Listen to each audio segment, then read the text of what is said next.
भजन करई जेहु अंधकार घरे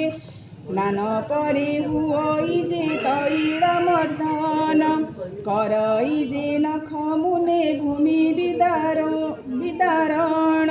पिंधिथिबा लुगा से जे बिंची हुई एमानक बदन को लक्ष्मी न चाहई जेउ नारी पति ठारे टोस बहे स्वामी जहा बोले ताहा न करे केबे पर पुरुष रे जेहु होई थाए रत परिष्कृत नहीं हुए से नारी कुत्सित एमंत नारी मुख लक्ष्मी न देखती कंगालिनी होई बार द्वारे से बोलती कलहलसी अति अप्रिय साहसी देव विप्रतिथिरे नुहई विश्वासी एपरी नारी जागृहे थाए से श्मशान लक्ष्मी से स्थान को सदा करती वर्जन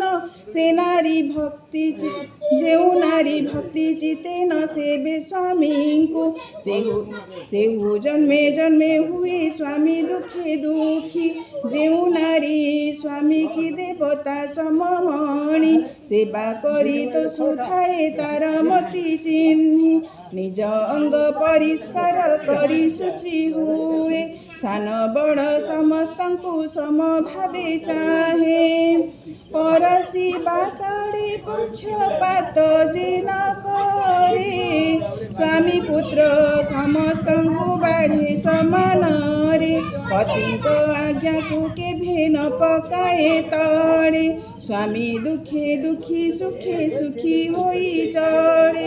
एमंत नारीर गृह लक्ष्मी न छाड़ती तार दुख नयन रे केभे न देखती ए मर्त्य मंडले से हो बहु सुख पाए पति पुत्र कन्या ऐश्वर्य युक्त हुए अंत काड़े बैकुंठे लक्ष्मी सांगरे अनुक्षणे मजी रहे प्रमाद रंगरे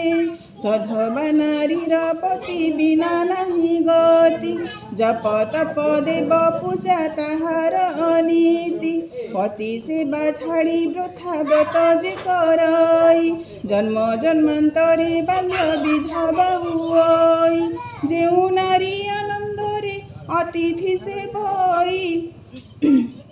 पुण्यवती बोली ताको पुराण रे कही एमंत प्रकारे जेउ नारी बा पुरुष आपणार कुल धर्म न छाड़ती लेस सदा बेड़े करती उत्तम आचरण लक्ष्मी श्री लक्ष्मी ताहांक पासे मिलती तत्क्षण पति सेवा बिना नाही नारींक गति पति प्राण नारी करे देव लोके गति नारींकर लक्ष्मी व्रत पति सेवा बिना अन्य देव पूजा तीर्थ यात्रा विडंबना।